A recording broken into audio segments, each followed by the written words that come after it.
Call this meeting to order.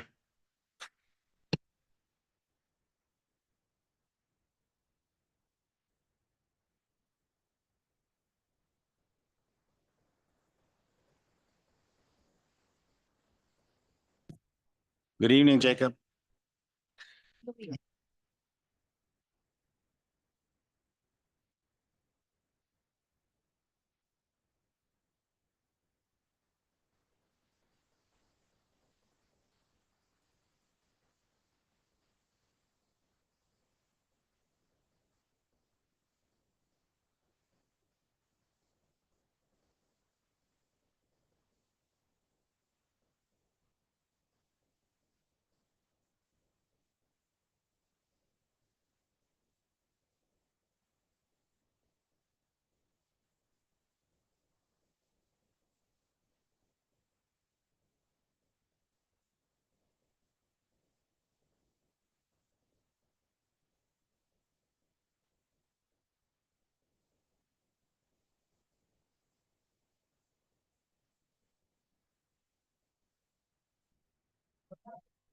Good evening, members of the board, Superintendent Soto, cabinet members and attendees. We're going to begin our recognitions for this evening. Our first recognition, please join me in congratulating Dr. James Hernandez from Terrell Wells Middle School for being selected as the recipient of a First Smart Credit Union educational grant. Out of more than 140 applicants, Dr. Hernandez was one of just 20 educators awarded for the 24-25 school year. He was recently surprised with a $1,000 grant to bring his innovative proposal, VR Game Makers Code, Create, and Explore to life. I want to thank First Smart Credit Union for investing in our teachers and students. Congratulations, Dr. Hernandez. You want to join us with our board? Oh, yes, sorry, I didn't even see you there. There you go. And then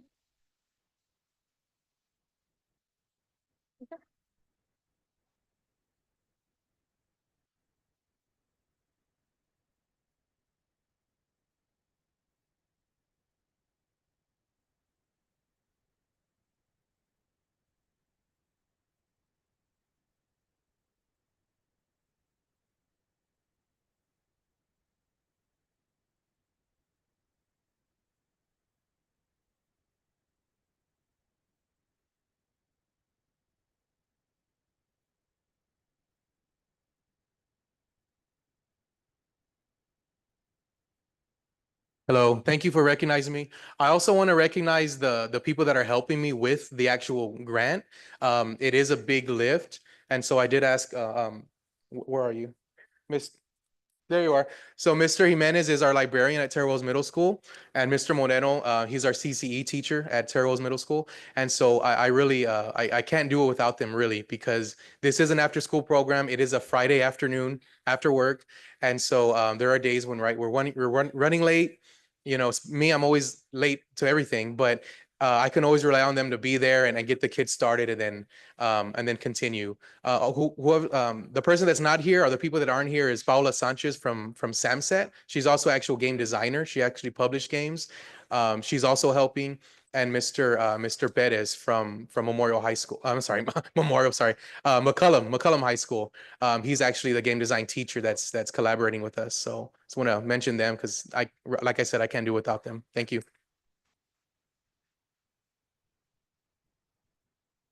thank you. Next, we're excited to share Terrell Wells Middle School sixth grade student Layla Flores, who was officially sworn in as the first ever mayor of SA Smart Middle School City. Layla was elected to this role for her exceptional leadership, creativity, and dedication to making a difference. Her campaign focused on collaboration, expanding access to technology, and embracing diverse perspectives. As the first ever SA Smart mayor, Layla is setting the stage for future student leaders to step up, think big, and work together to solve challenges that impact our city. Her achievement is not only a personal milestone, but also an inspiration for students across Harlandale ISD to dream boldly and to take on leadership roles that will make a lasting impact. Congratulations, Layla.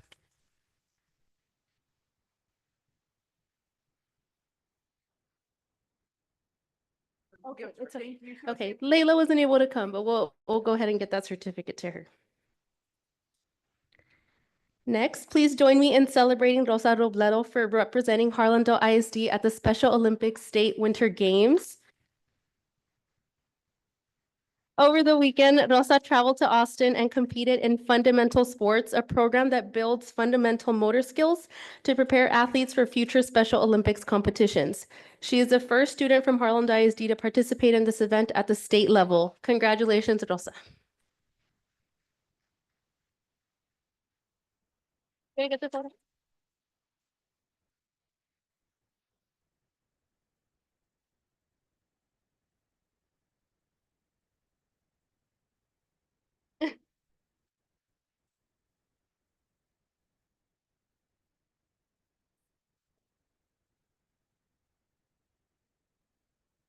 Congratulations.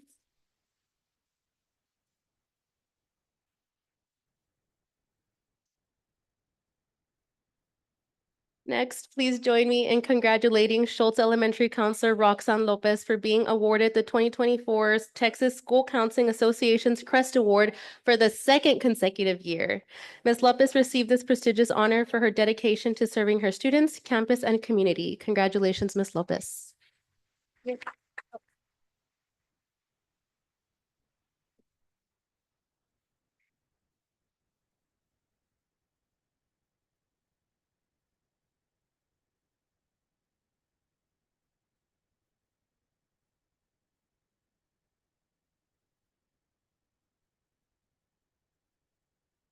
Congratulations.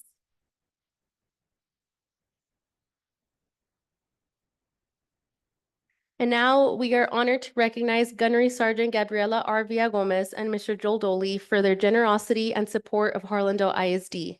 Their efforts played a crucial role in the success of the Harlandale Police Department's annual toy drive, bringing joy to countless children in our community.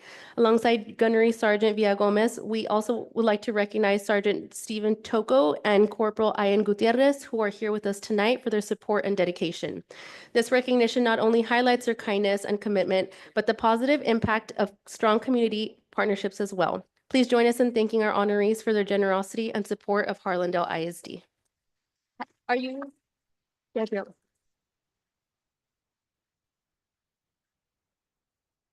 Here's our crystal apple. And that one is for Joel?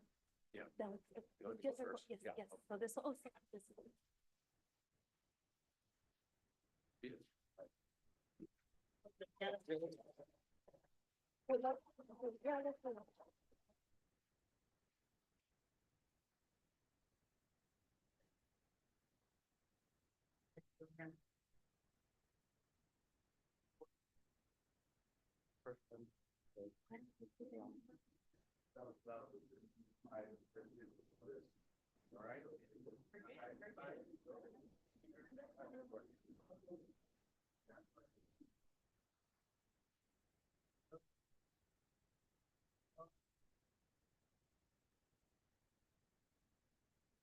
Thank you so much.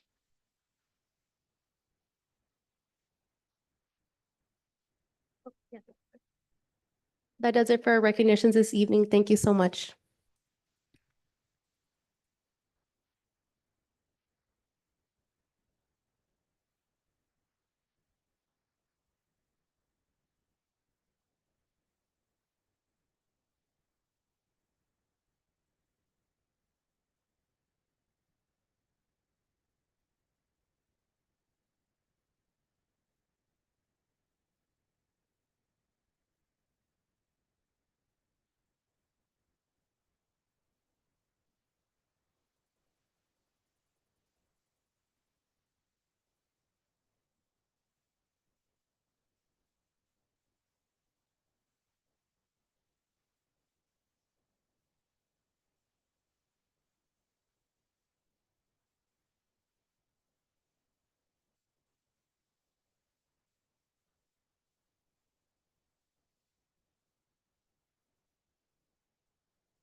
All right, perfect. Good evening, everybody. Welcome. Yes, and prior to starting the meeting, I do have a special guest that's joining us. So my baby girl's here with my wife Daniela. Sorry. But we'll go ahead and proceed forward with Miss Garcia, if you can indulge us, ma'am.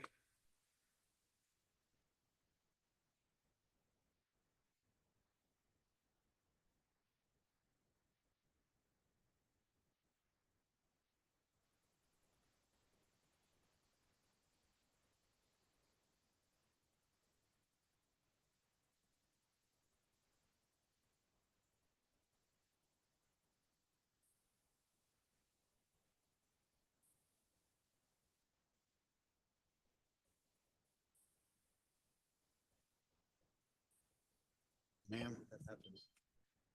It's all right. We need a project, or can we use another mic? Yeah. Welcome this way, Tristan. Technical difficulties. Sorry, this isn't done on purpose. So good evening, Board President, Mr. Moreno, Harlandale ISD Board Trustees, Superintendent, Mr. Soto, Cabinet members, Dr. Castleberry, and the Harlandale community members. We would like to welcome you to Leon Middle School, home of the Apaches. The thought of the day is by Abraham Lincoln. Prosperity is the fruit of labor. And so reciting the U.S. Pledge of Allegiance and the Texas Pledge in Spanish is seventh grade dual language student Tristan Maldonado. I pledge allegiance to the flag of the United States of America and to the republic for which it stands, one nation, under God, indivisible, with liberty and justice for all. Juramento a la bandera de Texas. Honra a la bandera de Texas. Te juro lealtad a ti, Texas, un estado ante Dios único e indivisible.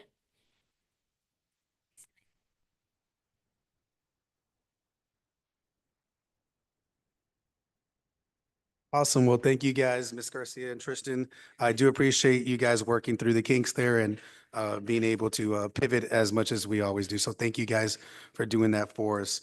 We're going to go ahead and call to order a regular meeting of the Board of Trustees of Harlandale ISD that will be held today, Monday, February 17, 2025, beginning at 6:15. It's now 6:17 here at Leon Middle School.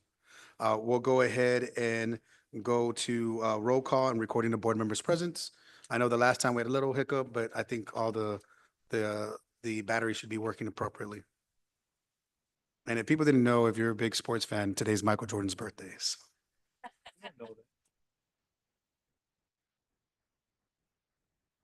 He's got to be like, what, 62?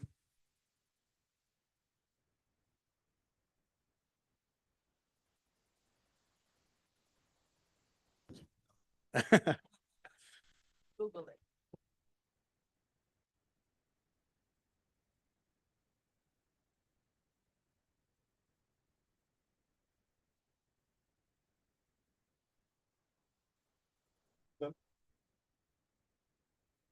Did something happen?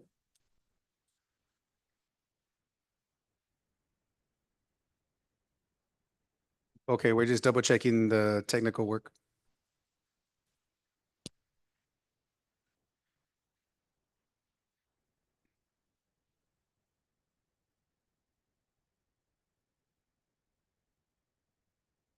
All right. Testing, Mike, testing, 1, 2, 3. Oh, perfect. All right, we can go ahead and open the votes. All right, voting is open, guys. Thank you guys for working through it. All right, we can close the vote. All right, it is now, we do have a quorum present, so we're gonna move on. Prior to that, we do also have Dr. Castleberry, our conservator, here with us, so welcome him. And item C, recording the superintendent and staff members present. Mr. Soto, please. Yes, Mr. President, Board of Trustees, HISD Committee. This evening, we have our Assistant Superintendent for Business and Finance, Mr. Flores. Here. We have our Executive Director of Operations, Dr. Hinojosa. Here. We have our Assistant Superintendent for Curriculum Instruction, Ms. Casey. Here. We have our Executive Director of Human Resources, Dr. Salinas. Here. We have our Director of Communications, Ms. Garza. Here. All right, thank you, sir. And Ms. Juarez, no one is signed up for citizens to be heard, correct?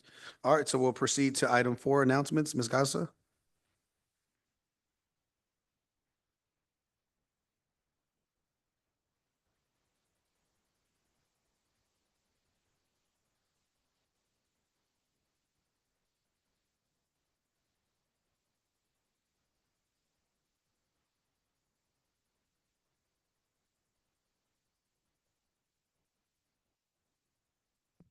Good evening, members of the board, Superintendent Soto, cabinet members, and attendees. We're going to begin our announcements for this evening.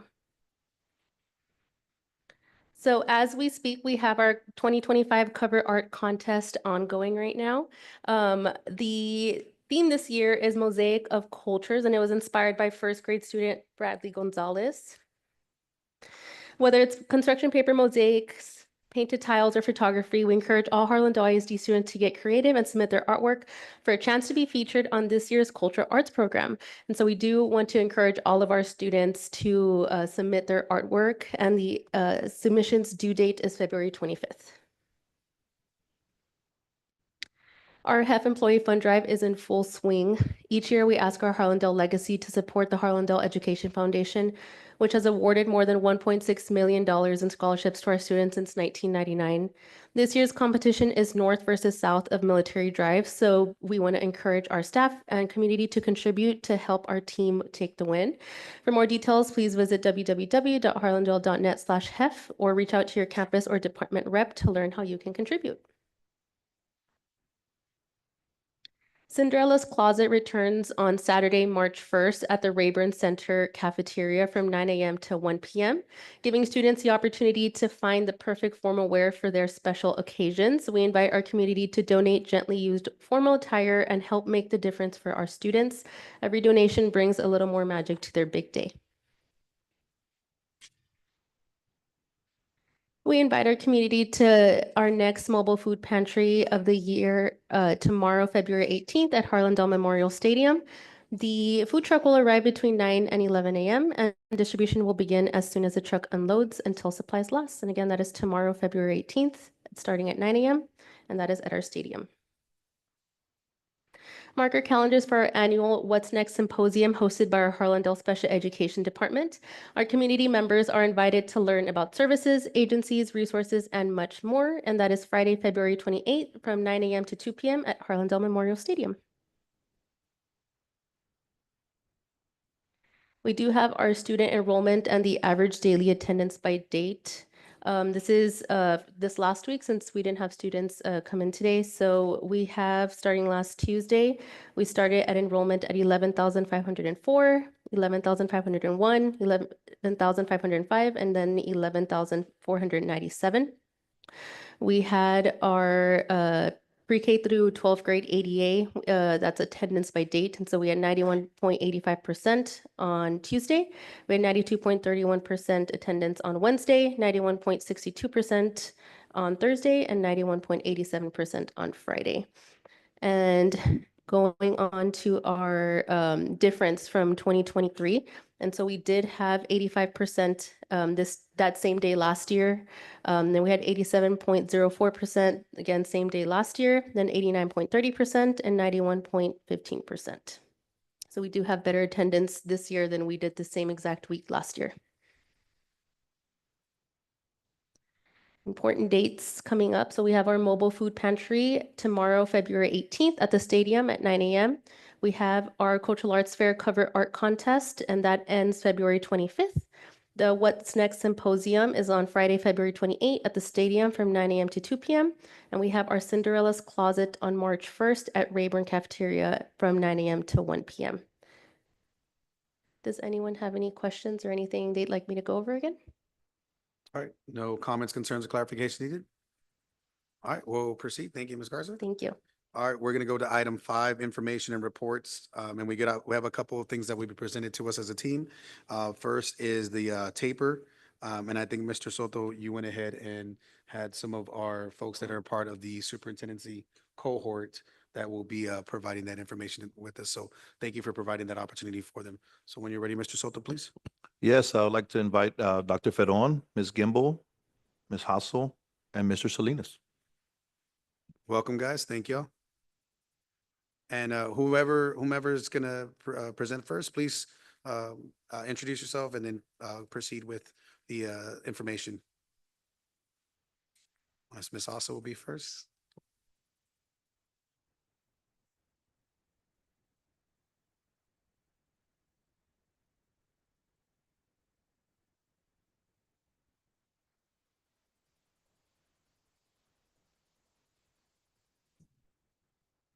Good evening, President Moreno, board members, Superintendent Soto, and community members. Thank you for the opportunity to present the 23-24 Texas Academic Performance Report for Harlandale ISD. Tonight, I, along with my colleagues, Mario Ferron, Jacob Salinas, and Julia Gimbel, will provide an overview of our district's academic performance.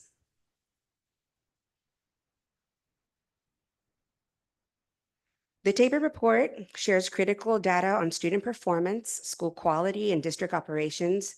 It supports district leaders and the board in setting priorities for improvement, and it ensures accountability to parents, staff, and our community. Our key demographics: Harlandale serves 11,781 students. 97.2% are Hispanic students. 86.8 are economically disadvantaged, which is 24.5 higher than the state. 86.8 are economically disadvantaged, which is 24.5 higher than the state. We have 20.3 students who are identified as English learners, emergent bilinguals, which is 4.1 lower than the state. And Harlandale also has 76.1 of our students who qualify as being at risk, which is 22.9 higher than the state. 18.8 of our students enrolled in HISD during the 21-22 school year did not return to Harlandale for the 22-23 school year. Student mobility for HISD is slightly higher than the state's and includes such factors as students who have moved to other districts, who have dropped out, who have switched to private schools or homeschooling, and this does not include graduates.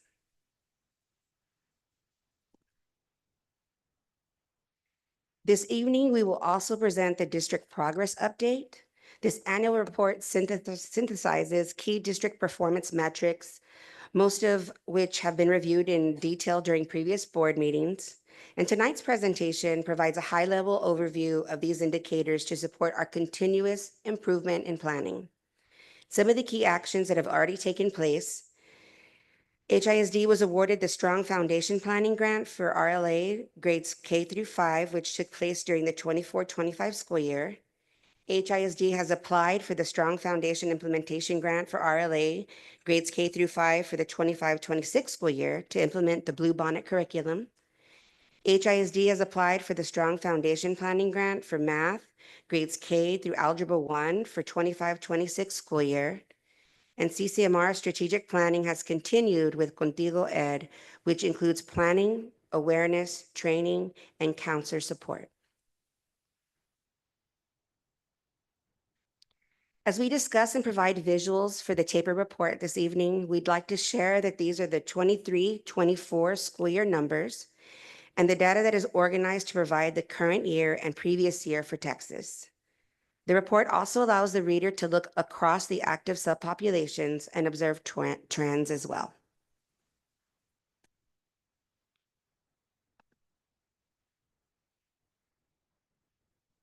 Good evening, President Moreno, board members, Mr. Soto. I'll be presenting our EOC data for the district.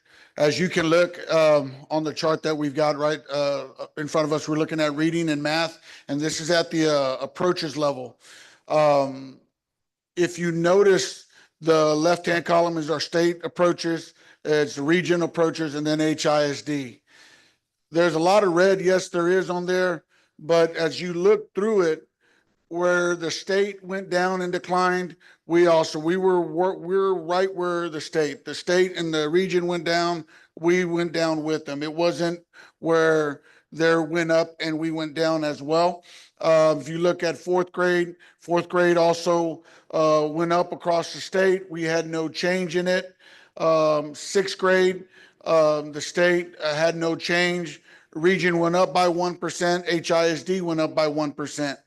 ELA two, across the board was 1%, 2% increase, and at 64%, we went up 1% as well. Overall in reading, the state went down 1%, the region went down 1%, HISD went down 3%. If you look at mathematics, sixth grade was a positive in this deal where the state and the region both went down, and HISD went up 2% in approaches at that point in time. And in Algebra 1, it went up all the way across, 2% in the state, 3% in the region, and HISD went up 2% as well. If you look at science and social studies, the biggest gains that we had were in biology and U.S. history, where the state approaches level went up 3%, the region went up 4%, but HISD went up 6%. And then in U.S. history, the state went up 2%, the region went up 2%, and HISD went up 6% in that. Overall, in social studies was probably the biggest gain, where overall from eighth grade in U.S. history, we went up 4%. The state of Texas saw slight declines in approaches, grade level performance across multiple subjects, and HISD experienced similar decreases as well. While the district may have slightly larger dips in some areas, the general pattern of movement aligns with the state trends. Statewide challenges in student performance are affecting HISD. We're still seeing some systematic factors such as post-pandemic learning recovery from the pandemics are still playing a role. When we look at, without going over all the numbers in the taper, also shows that for the meets level performance, the district changes generally aligned with or slightly outperform the state or regional trends, particularly maintaining stability in reading and ELA and social studies while state scores fluctuated.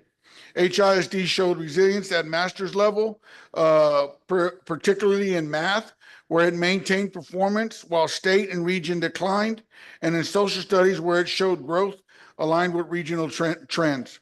HISD gaps between the state and the district at higher performance levels continues to be a challenge.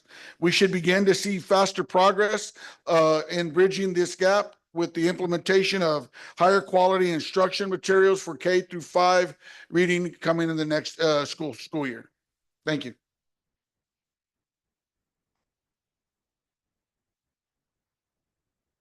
Good evening, I'm Mario Ferron. I'm the bilingual coordinator for the district. Thank you for the opportunity to be here today. As my peer was presenting, we're talking about progress, and very specific, we want to talk about growth. Closing those gaps that were mentioned in the previous slides imply the need for our students to show growth individually. So we can see in these slides how our students have been significantly exhibiting growth across most measures. We can see that from the 8 indicators in the reading stat, 7 of them are presenting growth, and only 2 are showing a decline pretty consistent with the state. In the case of math, we need to show more growth, only 1 of the indicators, Algebra 1. And that's very interesting because it's the only indicator that actually is going across what the state and the region are showing. In all the other ones, state, region, and district went down, but in Algebra 1, state and region went down, but the district went significantly up in growth. So we can mention that in annual growth trends, in ELA and reading growth, the state increased from 63 in 2023 to 67 in 2024. That's an increase of 4 points, while the district increased from 53% to 58%. That's an increase of 5 points. So the district growth trend is slightly stronger than the state and shows a positive momentum in English language arts reading progress. In the case of math growth, the state declined from 66 in 2023 to 60 in 2024. That's a decline of 6 points, while the district declined from 61% to 53%. That's a decline of 8 points. So math growth declined both statewide and in the district. Highland Day ISD is experiencing a slightly sharper drop, but the overall momentum aligns with the state trends. Now, in regards to bilingual education, we can see that the key performance indicators indicate that there is a significant need for an increased focus in dual language pathway development. We can see the overall approaches performance to be 56% in the case for bilingual ESL students in comparison with 65% for all students. Likewise, the reading performance at approaches for bilingual ESL students is at a 55% versus 63% of the district average. Likewise, the bilingual ESA graduation rate is 86.8%. That's lower than the district by 3.6 points. The college readiness is 31.9%, again, lower than the district by 4.5%. And career readiness is 11.8, lower than the district by 10.6 points. So we can see that even though that our students are showing progress, we're still showing a significant gap. So we definitely need to have more systems in place to make up that increase for our population. Even though that our bilingual students represent over a fifth of our student population and are not yet achieving the same level as their peers. So that calls for an examination of the program. And I would like to add that that examination is already in progress. A month ago, we established our bilingual redesign committee. In fact, in trying to implement this, also there's a significant discrepancy, for example, in the number of students participating in bilingual education. There's a significant discrepancy between the number of students registered as emerging bilinguals in our district versus the number that the census represents for families or households that speak a language other than English at home.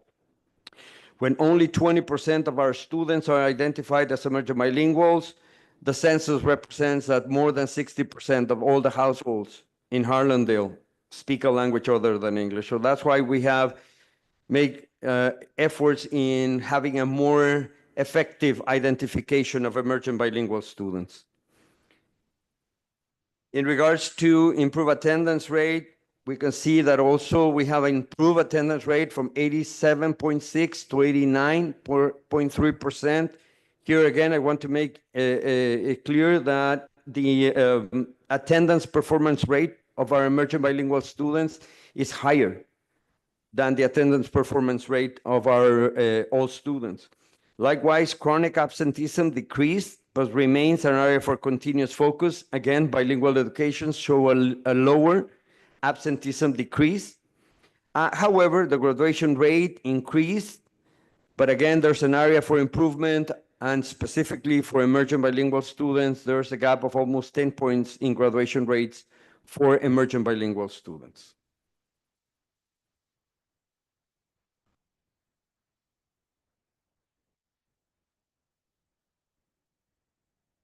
Good evening, Board President Moreno, board members, Superintendent Soto, Cabinet, HIS community, and friends. I'm Julie Gimbel, Principal at Kingsborough Middle School. And I will have the next 4 slides for you.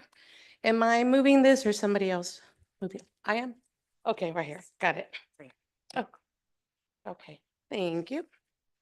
So I'll be going over the next 4 slides on the TAPER college, career, military, and TSI for both English and math, both subjects for the academic years of 2021, 22, 2022, and 23 at the state, region, and district level. So if you see the chart, the TSI criteria graduates in English, there was a decline in the district from the previous year. Both the state and the region increased. There was a small amount where they both increased. In math, there was also another decline in our district, in the district level. both the region and the state increased percentages in 22-23 from the previous year. And in both subjects, at the district level, there was a decline of approximately 9%, while there was a slight increase in the region and like a 6% increase in the state. If you look at the next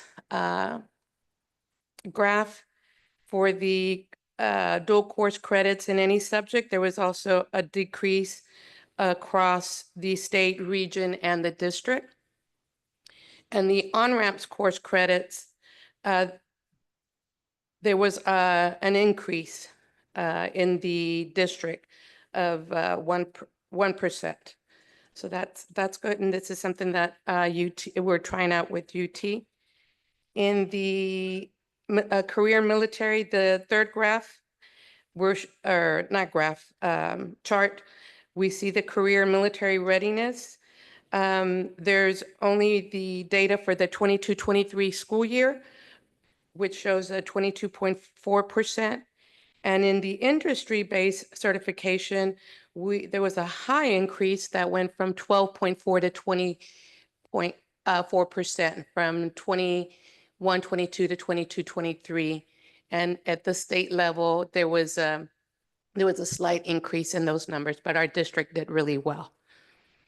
So potential causes for decline are the post-pandemic of COVID, academic recovery challenges. The district has the next levels for the district enrolling more students in TSI during the 9th grade instead of waiting till the 12th, their senior year. Oh, there it is. Okay, thank you.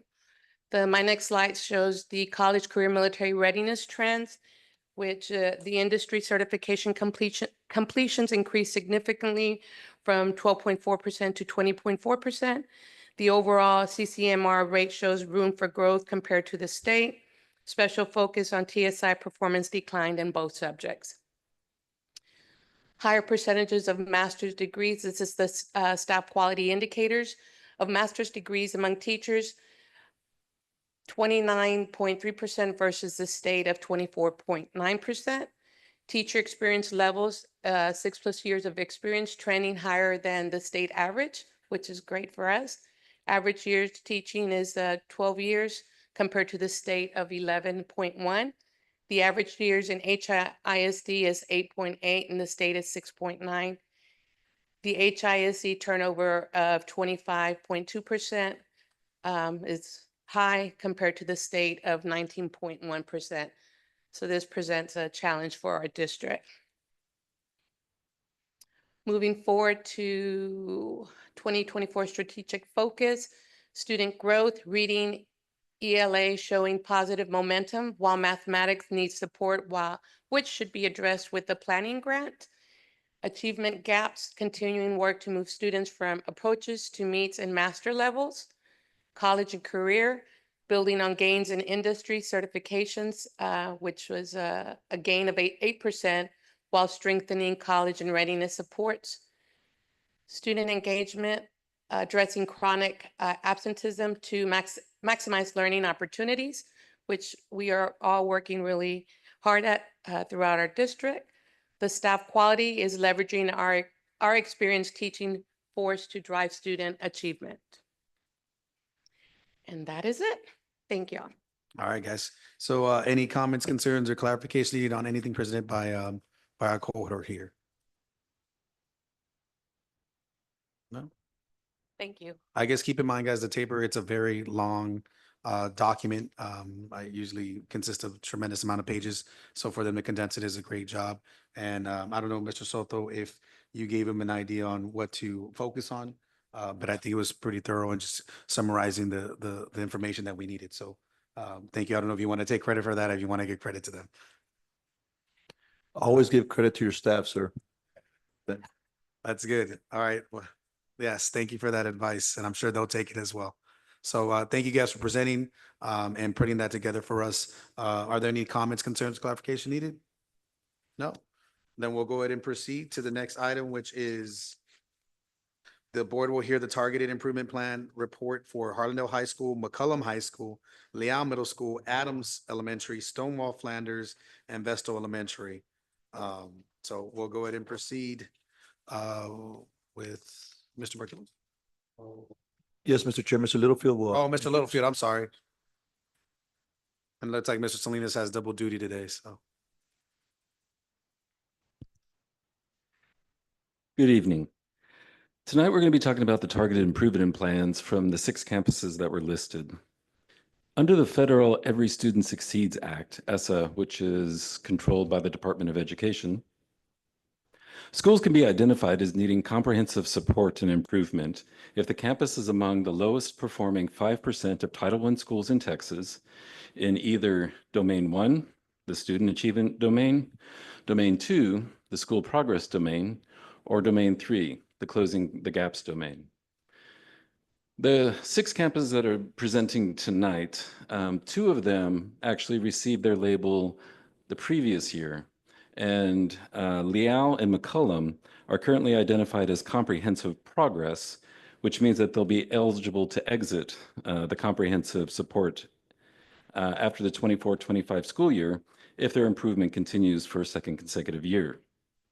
Stonewall Flanders was actually identified as CSI 3 years ago, but they received a grant. They have left the CSI world, but they received a grant which requires them to present their improvement plan for this year. The process basically involves the entire Effective Schools framework. And when we did our strategic planning, a lot of the committees actually come from the Effective Schools framework. You'll recall that there was one on high quality instructional materials, there was one on culture, there was one on staffing. There is continuous work taking place within this. The campuses have been working throughout this entire thing since they were first announced as being as part of the CIS. One of the requirements is that they had to undergo what is called a Level 4 diagnostic with Region 20. What Region 20 does is they basically collect blank assignments from each of the grade levels on that campus. Those get submitted to a third party, and those are rated in terms of, are they approaching the qualification to be an HQIM, a high quality instructional material. The campuses receive feedback based on that, and we actually get a very interesting inside look into the campuses because we see the assignments that the teachers are actually doing as opposed to sometimes what the assignments that we thought the teachers were doing. And it was very valuable feedback for us and something that really, it took on sort of a life on its own. The process involves a full day observation as well. And then afterwards, they met with Mr. Soto, as well as the principals, and provided feedback in terms of, here's what we saw, here's the direction that, and it was just very simple feedback in terms of, this is what we see going on in your campus. All of it actionable. All of that has already been taken care of. It used to be when a campus had to do a targeted improvement plan, they basically had to create, a nice spiral notebook full of stuff, and then that got submitted at the end. Instead, what we're doing are small submissions throughout the entire year. So what the campuses will be presenting tonight and asking for approval on is, for the February submission, they were asked to give a 1 to 2 sentence description of their strategy for school improvement.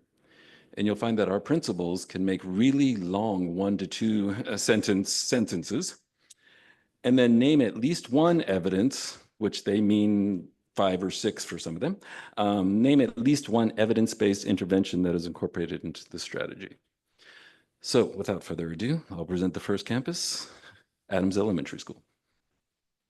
All right, great. Thank you, Mr. Littlefield, and I appreciate you guys condensing that and surmising it for us. Makes it a lot easier for us to comprehend. So whenever you're ready, obviously proceed, guys, and don't wait for us. Good evening. I am Marianne Holterman, and I'm the principal at Adams. And I'm going to keep mine short because I know Mr. Littlefield was just talking about how long they are. So basically, for my strategy, I'm looking at data-driven decisions, and this just helps us identify areas of needs. So some of the things that the teachers are doing on a weekly basis, they look at things like misconceptions. They look at prerequisite skills that we may not be targeting. And then we go and look at root causes. Sometimes one of our root causes is attendance. So we look at what can we do, or what are some of the causes of why kids are not coming to school. So we place this all on an action plan, and then we monitor it, and then we make our adjustments as needed. So that is the strategy that we're using. We're basing our decisions on data. So the intervention that we're looking at is basically peer observations. So what we have is teachers who are doing really well. We have the other teachers come in who may need some type of guidance. And this, by having the peer observation, this gives these other teachers exposure to best practices. So when we look at those best practices, we have like our team, and then we go in and we give them about a week to start implementing some of these best practices. And then we give them feedback through walkthroughs, whether it's a formal walkthrough or just something that we pop in and say, hey, this is something that we need to discuss during our next PLC. So it's basically just doing those two things every week. We're on a good road as far as looking at some of our data that has increased since the beginning of the year. That's it. Any questions? Any comments, concerns, clarification regarding Adams? Ms. Cavazos? Yes, Mr. Chair, I do, but I'm gonna wait to the end because it might be a question for all those presenting. It might not have to be answered individually, but maybe just as a whole. So I'll refrain from asking right now. Thank you. All right, thank you, guys. Continuing on to Vestal.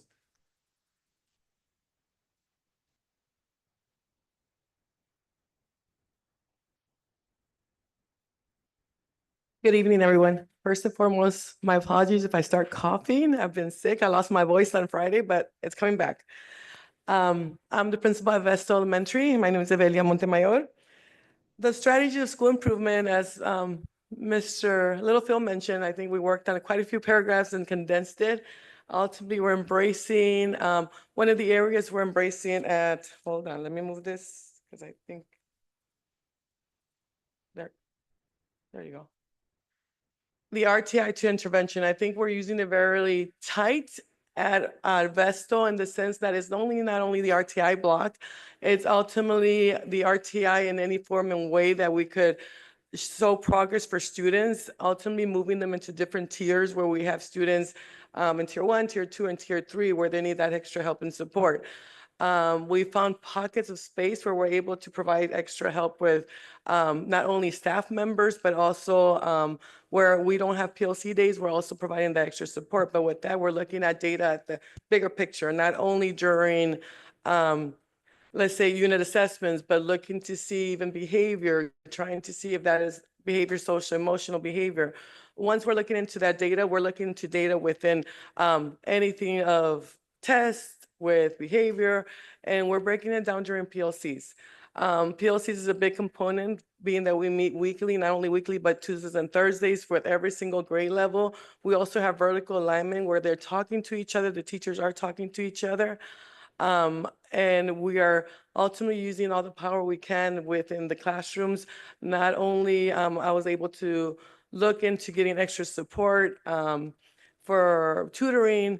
Our aides are also all full-blown in assisting with any type of support. And with this, the intervention that is evidence-based is RTI in one way or another. It's a super factor where we're able to show that progress for every single student in the campus. Any questions? No. Any comments, concerns, clarification needed right now? No. Ms. Montemayor, thank you. Thank you. All right, proceeding forward to Harlandale High School.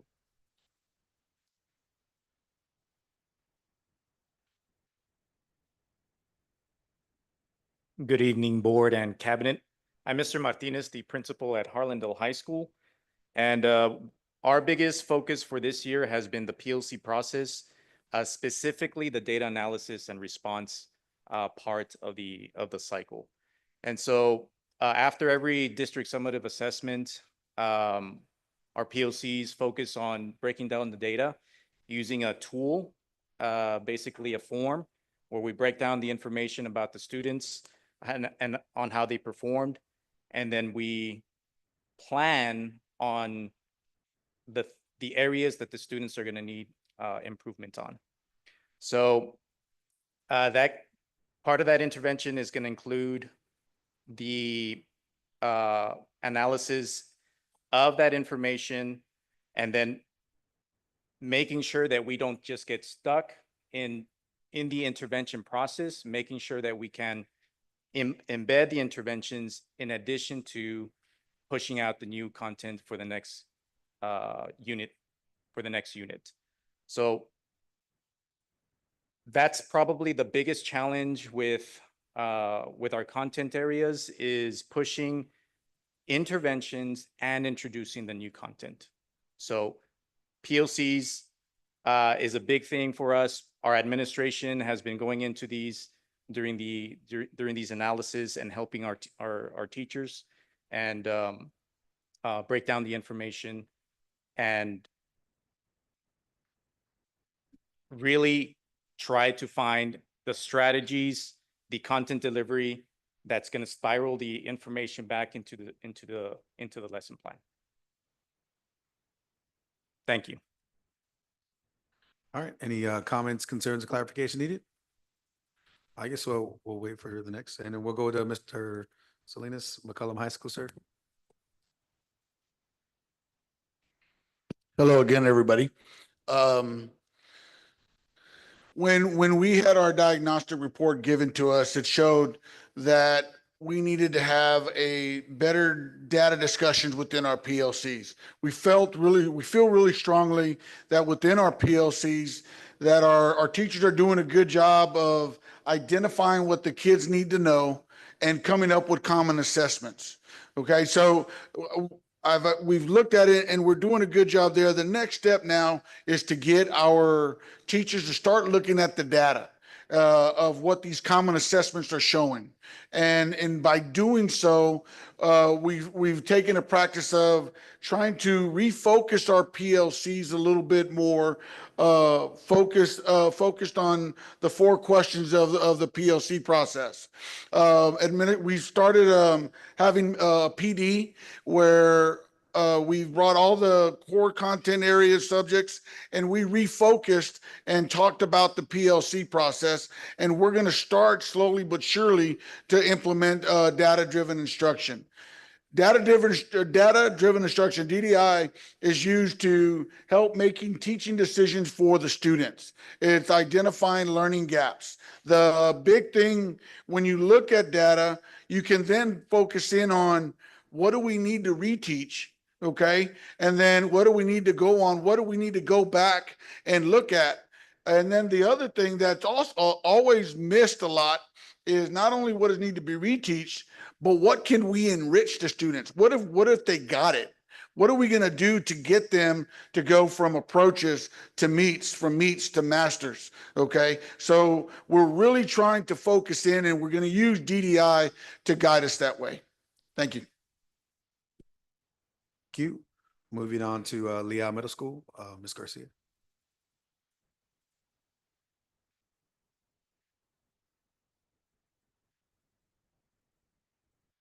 And so good evening, board and cabinet.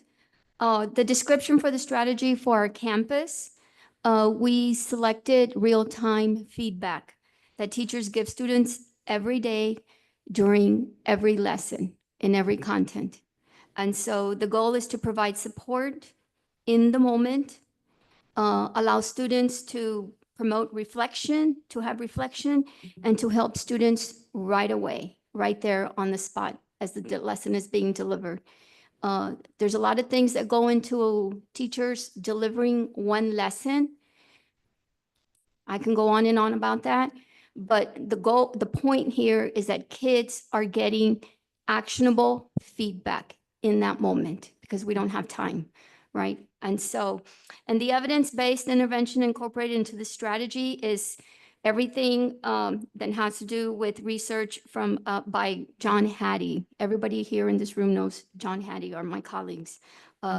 So timely feedback is he says, one of the most powerful ways to improve student achievement. And so we at Leal support this through regular teacher training. Our teachers received a mini PD in real-time feedback, what it looks like, what it should be, and what is not, right? Very important, what feedback is not. And we went over that.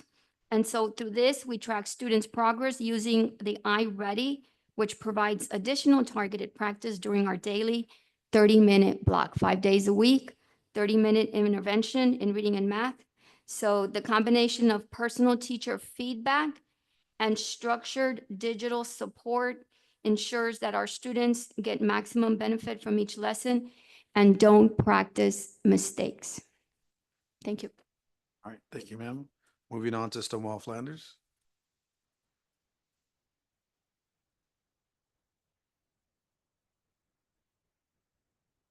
Good evening, distinguished members of the board, cabinet, and of course, HISD colleagues and community. It's my pleasure to be here this morning to be discussing with you what our plan is at Stonewall Flanders Elementary. And so basically in a nutshell, we're refining, there's already good things that are going on at Stonewall. There was already PLCs that were in place. So what we're finding is that we needed to refine those processes that are in place, refine the planning and refine our PLC protocols. And so part of that is doing and understanding by design, which is basically backwards planning. So particularly because we do have a lot of new staff, new teachers at our campus, what we're trying to do is train teachers to be able to go back, and we have to go back to the standards, knowing what the standards are, breaking down those standards, and going through our know it and show it protocol. So breaking down the TEKS, looking at the verb, looking at what exactly the standard is saying, and then what do students need to know in order to be able to accomplish that standard, and what do students need to show in order for us to be able to assess whether or not they were able to master that particular standard. And then we answer the 4 PLC questions, which are, again, what do they need to know is question 1. Questions 2, what do they need to show? Question 3 is, what are we going to do with students that did not learn the standard? And question 4 is, what are we going to do with students who do? So in other words, how we are going to be able to support students that are also excelling in those standards. And then also data-driven instruction, DDI protocols. And so we're trying to refine our PLCs so that our discussions are more focused and that we leave PLC with a plan in place. And so we're implementing what we call the Notice and Wonder protocol, which is basically bringing in data, and it could be unit assessments. And if we're looking at unit assessments, we want teachers who have already, prior to coming to the PLC, have looked through their data and then talk about, okay, what do you notice about your data? Positive things as well as areas of growth. And then what do you wonder about your data? What are some questions about why is it possibly that our students, either individually or as a whole, were not successful on a particular standard? And looking at trends that way, perhaps. And then once we ask that question, then we talk about, okay, so what are we going to do? Similar to what Mr. Salinas was saying, what are we going to do in order to address those gaps? And so we're going to talk about, well, is it over 50% of your class that didn't get it? Then that's a whole group instruction. And if it's less than that, then you can be a little bit more targeted. But then we're talking as a team to be able to identify some ideas as to how we're going to implement that. And so on the weeks that we don't look at, if there's not a unit assessment to look at, then we're going to look at some student work samples, and we're going to bring those in and analyze those again to look for trends and identify gaps in student progress. And then the last thing that you'll see there is oral language development. As a district, of course, We are trying to, one of our initiatives, and we want to support that within our campus as well, is oral language development. So high quality questioning within the classroom. And we're seeing that happen within instruction. However, we're still working a little bit on students then responding and being in that academic discourse. And so supporting students through modeling and the utilization of sentence stems. So it's quite broad, but we're trying to accomplish some great things. And so that is it for us at Stonewall Finders. Thank you, Dr. Black. I guess proceeding on to Mr. Littlefield to, I guess, bring it all together. Thank you. Do you have any questions at this time? Yes. Any comments, concerns, clarification, Ms. Cavazos? Yes, thank you, Mr. Chair. Mr. Littlefield, maybe you can answer this. So I heard Adams talk about peer observations with teachers. Does that also pertain to educational partners? Yes, absolutely. Okay, and are these peer observations, are they done on a campus by campus basis as far as there's not a district scheduled of these peer observations? Is it just based on what the campus availability is? There is not a district-wide plan. There is what is often will take place is one campus will call another campus and say, you know, hey, I really need to see amazingness in fourth grade. Do you have that? And they do. And so we'll also see them coordinate between themselves. And so this is, when you say teachers, I should also assume that at some instances, you are also doing the same for our educational partners, as some of them are pursuing their teaching certification. Is that correct, Mr. Littlefield? Yes. And then I have another question, if I may, and that's for Leal Middle School. The support in the moment. I have to assume that sometimes, I'm not a teacher, obviously, but I have to assume that sometimes teachers notice that when a student needs support, although they are focusing on the subject matter, once they dig a little bit deeper, they realize it may be more than just struggling with a subject matter and something else that's going on with a student. Do you at Leal Middle School support at the moment when it comes to resources for that student and family or counseling? If the teacher then makes the assessment, this goes beyond that student having a difficult time learning the subject.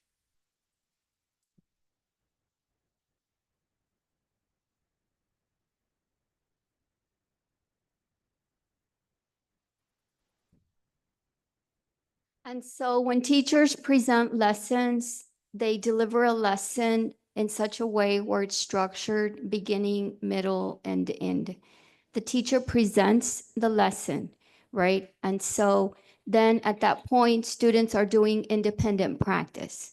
During the independent practice, the teacher should by now, if she knows her data, and she should, knows which are the kids that need that additional support. Some of the classes, if there are kids that perhaps we know need extra support, there's an IS teacher.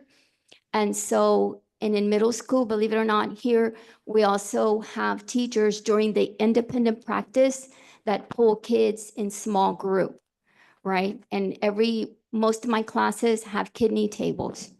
And so they'll sit down and work with the kids.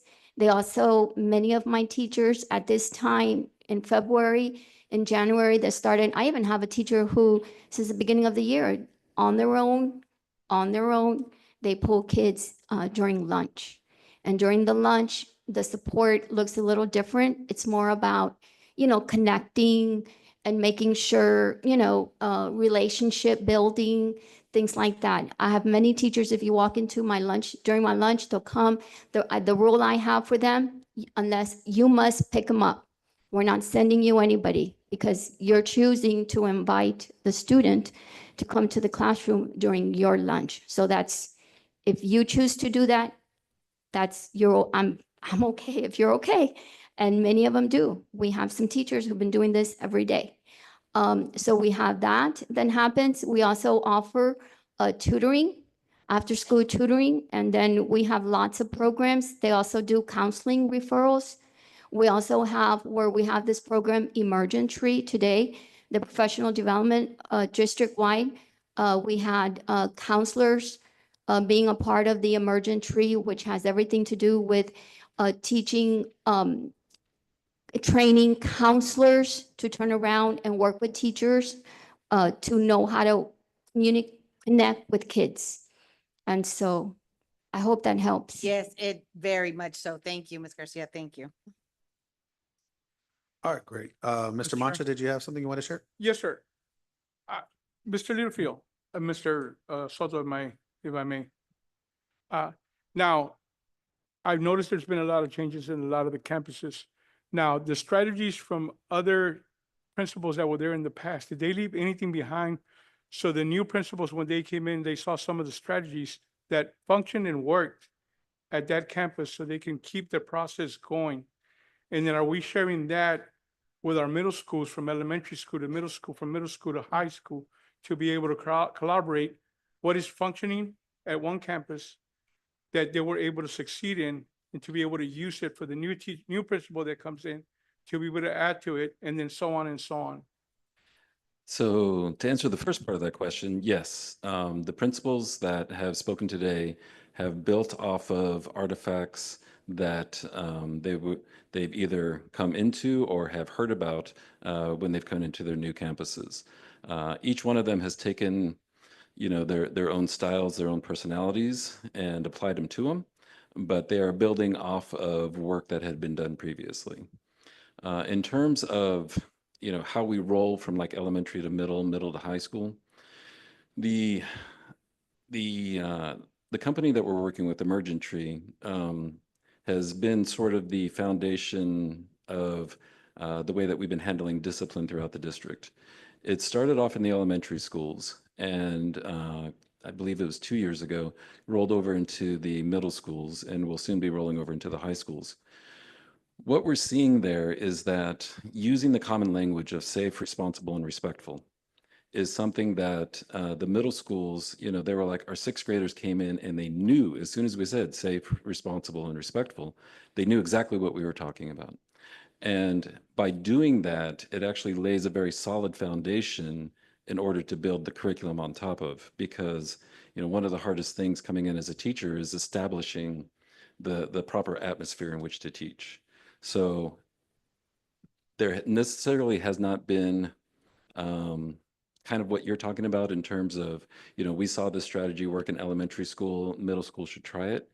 But we are working on in terms of creating a uniform expectation for behavior throughout the district, which is yielding rewards. Mr. Chair? Great question, Mr. Mancha. And the worst thing you could do as a campus leader or any leader that takes over an organization is totally wipe out on what has been set as a base foundation, right? And so when we talk to our leaders and when they come into our district, working with our CNI folks is, build on what's been there, right? And then observe. The worst thing you could do is start changing things without even observing what has been in place, because some things that are in place are working, right? And so if they're working, then why fix it, right? But we do want to give them the autonomy to go ahead and put their touch on it, but eventually, but we want them to observe first. And that's the biggest thing is to observe their campus. Don't just go in there, blaze a guns a-blazing and just start switching everything up. Yes, sir, and that was my biggest fear, because the strategies that I heard this year are a little bit different than the ones I heard last year. So I wanted to make sure that we were still following whatever worked from last year to be able to process it. So I'm glad that there are new strategies, but at least I know that they implemented the old strategies. So thank you, sir. Appreciate that. Any other comments, concerns, clarification? All right. Yes, Mr. Luna. I was trying to go over again what the I guess the criteria why these campuses were at a level 4 diagnostic from the Region 20. I kind of noticed, my general thinking is a lot of these campuses have newer principals, new administrators. And like, I know there's always like a balance between what the previous administration was doing and the new administration is doing. So there's always like that flow, like Mr. Mancha was mentioning. But so I guess basically I'm trying to understand how is all this leading to student success when we have this. We have some of this like the PLCs I'm very familiar with, but other strategies I'm not too much familiar with. So we're trying to see what is the district doing to help balance and keep these campuses achieving better using these different strategies. So that's kind of like what's going on in my head about these questions. And how do we manage that district wide, like to find that balance between all these strategies and all these implementations that are going on? That's my question there. So in the planning grant that we had this year for reading language arts, I'll use that as our example, K-5. What that allowed us to do is bring representatives from all 9 campuses together and actually sit down and really talk about and examine how we teach reading in kindergarten up through 5th grade. And what we found was, there were pockets of greatness throughout the entire district, but the pockets weren't necessarily talking to each other.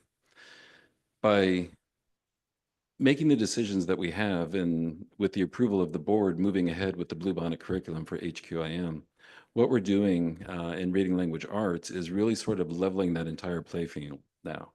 Now we're saying, okay, now we all have, we're all coming from the same place. We're all talking about the same thing. So now if a strategy is working on campus A, campus B, C, D, E, F, G will be able to not only hear about that, but figure out ways of how to replicate it within their own campuses. It's no longer well, that teacher just has a really amazing unit. It's more of, this is how they approach the subject, this is how they taught it, and this is the results that they got. So, when we enter into the mathematics discussion for next year, we sort of anticipate the same type of thing taking place. Mr. Sir, if I could add, with the campuses as well, they are part of an ESF grant. So we do have vetted providers that work specifically with McCollum. They work on the PLC and the DDI. And then we have another vetted provider that works with Stonewall Flanders, Leal, and Harlandale High School. And we've actually extended that to work with Harlandale Middle and Collier this year. And one of the things we did when we worked with them last year at Bel Air, we replicated what we did there at the campuses, including Collier and other campuses. So it's not just our district staff, we also have vetted providers through TA that we work with as well to provide support to our campuses. And that's my point that I'm trying to get to is I've been in the district since the 80s and 90s. And we've not always, but we usually have these descriptions, these high performing campuses and these low performing campuses. And it's always been up to the administration. I've never been an administrator before, how to give the data, how to look at the data and so on. And so that's always been the feeling in this district is to bring everybody up, it's trying to bring everybody up, not to water down the curriculum or whatever. And so that has usually been the goal, but there's always a balance because people have to use their own personalities, their own way of teaching. And then now we're going to get this Bluebonnet. So maybe that, like say, levels the field. But I think the ultimate goal, I think for my colleagues is to know we need to get better at what we're producing in this district. That's the ultimate goal. Thank you. All right. Any other comments, concerns, or clarification? I know when it comes to education, obviously things go in waves and cycles. A lot of the terminology, a lot of the strategies are just named something different, really, right? So what we're noticing, what we're seeing is that some of these things are best practices and they've just been reframed and refined for the betterment of students. So I'll always keep in mind, because if you were to go visit any principal and see the PLCs in actions, I'm sure they have the same non-negotiables.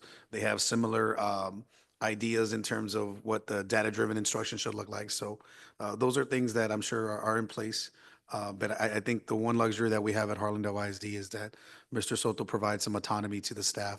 And so that does allow for some creativity and for some staff members to have that creativity that can influence and enhance our students' educational experience. So that's something I know that's probably being done. And I don't know if Mr. Soto, you wanted to elaborate on anything, or Ms. Casey, when it comes to how the PLCs may be structured or how we can better support, because I know some of the stuff was embedded within, but definitely we want to make sure that we're evaluating the success and maybe not just base it on BOY, MOI, and EOY and STAR testing, because that may not necessarily reflect all the great things happening on a daily basis on our campuses.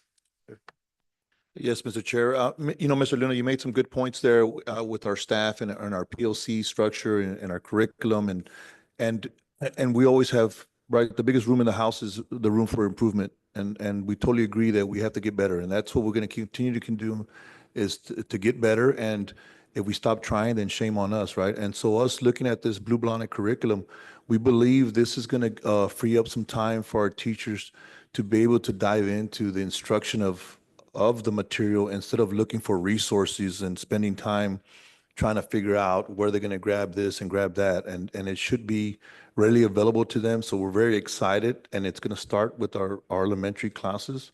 And hopefully we'll see some improvement. Again, it's going to be the implementation on the buy-in, right? And so we thank the board for the support on passing that curriculum earlier on in the year. And then we can't wait to see the implementation and then the buy-in from our teachers, and then we'll hit the ground running next year. Ms. Salazar? Mr. Chair, Mr. Littlefield, thank you for all the leaders for refining and reinforcing their strategies to be able to really improve their PLCs. How are we going to monitor student engagement for conceptual understanding of the lessons? Do we have a system on how we're going to be monitoring that? So how are we going to monitor student engagement now that we're refining our PLC processes to be able to improve student outcome? So that's going to be sort of a multifaceted sort of thing. But part of the adoption of Bluebonnet is going to come with curriculum specialists from the company. And one of the things that it emphasizes is really making sure that people are going into classrooms on a regular basis.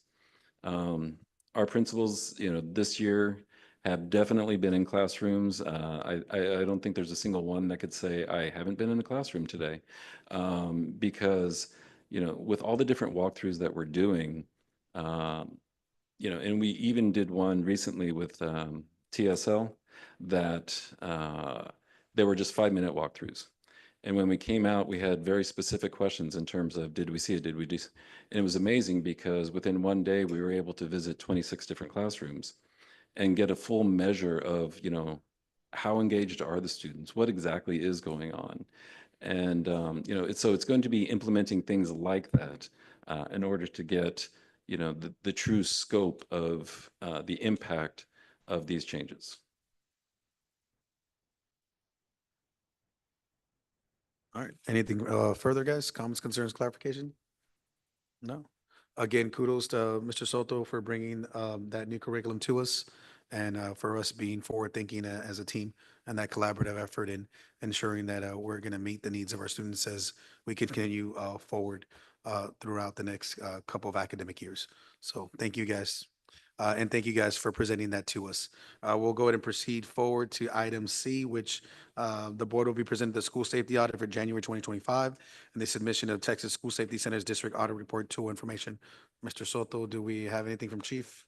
Or Dr. Hinojosa, you have something from Chief? Yes, sir. Chief is gonna go through the schools. Yes, sir.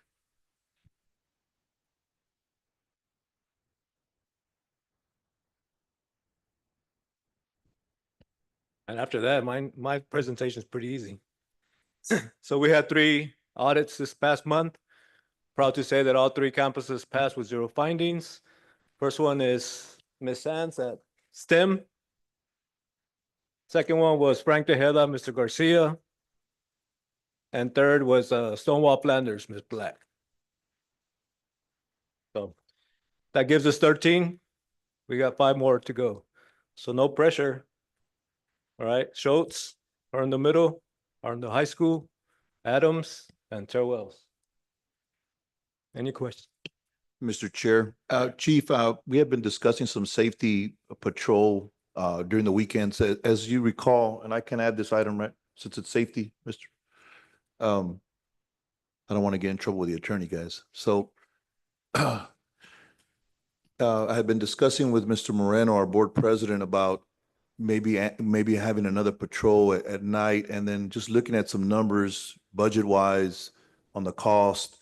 We had several break-ins at our special ed department at the old Shea, when there's not the actual construction site, but the buildings in the back. We had been hit a couple of times. And so just looking at some things, Chief came up with a better idea that to probably save us a little bit of money instead of doing a full-time position.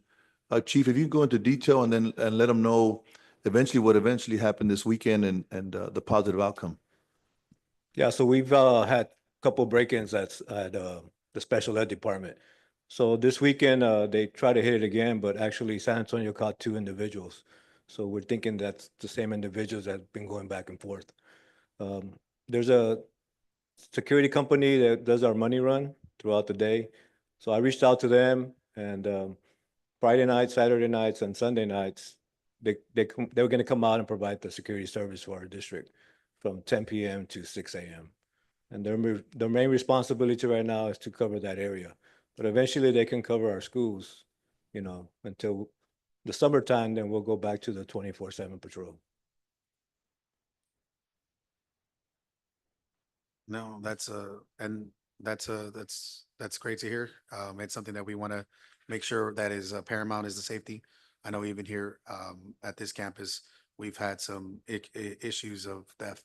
So it's great to know that we're acknowledging the situations and we are addressing them to ensure that we're keeping the safety of kids first, whether it's at any point of the day, and then also ensuring that the materials and items that they need aren't being stolen. So thank you guys for doing that, and we'll make sure we do what we need to do to ensure that vigilance continues. So thank you for providing that update, Chief, and thank you, Mr. Soto, for giving us that input as well. Any other comments, concerns, or clarification? No? All right, so then we'll proceed. This is for item 6. Thank you, Chief. 6, is there a motion for items 6A through 6I?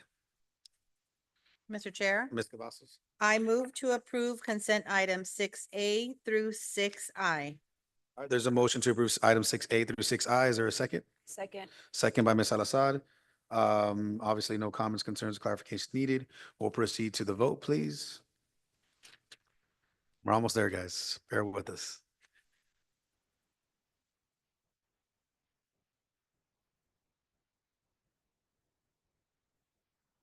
Voting is open. All right, we can close the vote.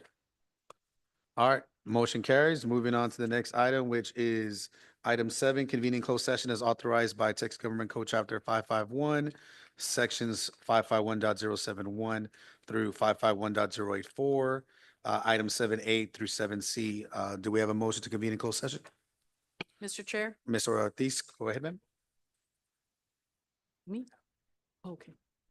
I move that we convene in closed session as authorized by the Texas Government Code, Chapter 551, Section 551.071 through 551.084 to discuss items 7A through 7C.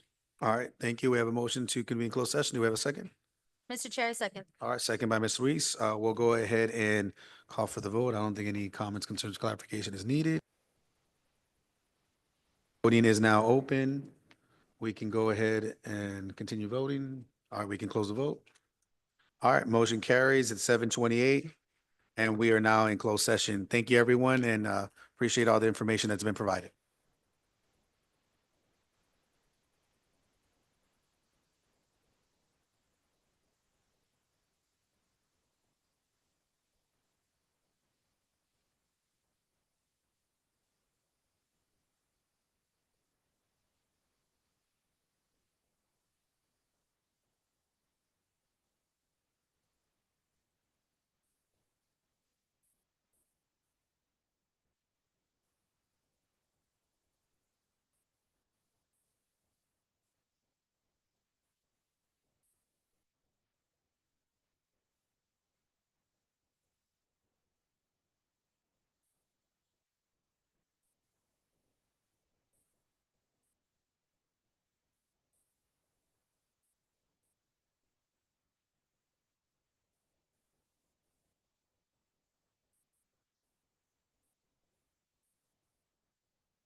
All right, guys, we're gonna go ahead and start it. Sorry.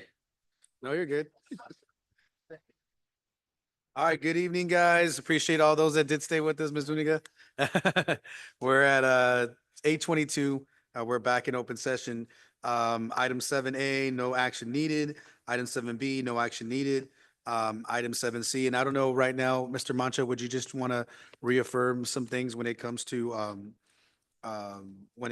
protecting our students with any major issues? Is that okay to do or no?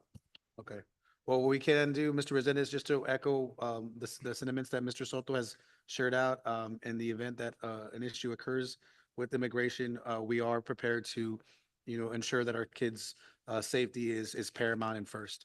And Yep. all protocols have been established for staff to follow, whether it's office staff or our principals. Yes, sir. Yes, sir. Okay. All right, just to reassure people, that way we understand that we do have the best interest of our students in mind. All right, and if you have any specific questions, please refer to Mr. Soto's staff. All right, thank you. Moving on to item 9, adjourn. Is there a motion to adjourn? Mr. Chair, Yes, Ms. Ortiz. I move that we adjourn. All right, we have a motion to adjourn. Do we have a second? Mr. Chair, I second. Second by Ms. Salazar. We're gonna go ahead and call for the vote. I don't think there's comments, concerns, or clarification, Mr. Luna. All right, voting should be open. It is now open. All right. All right, go ahead and close the vote. All right, motion carries. Now 8:03, and we are now adjourned. Thank you, everyone.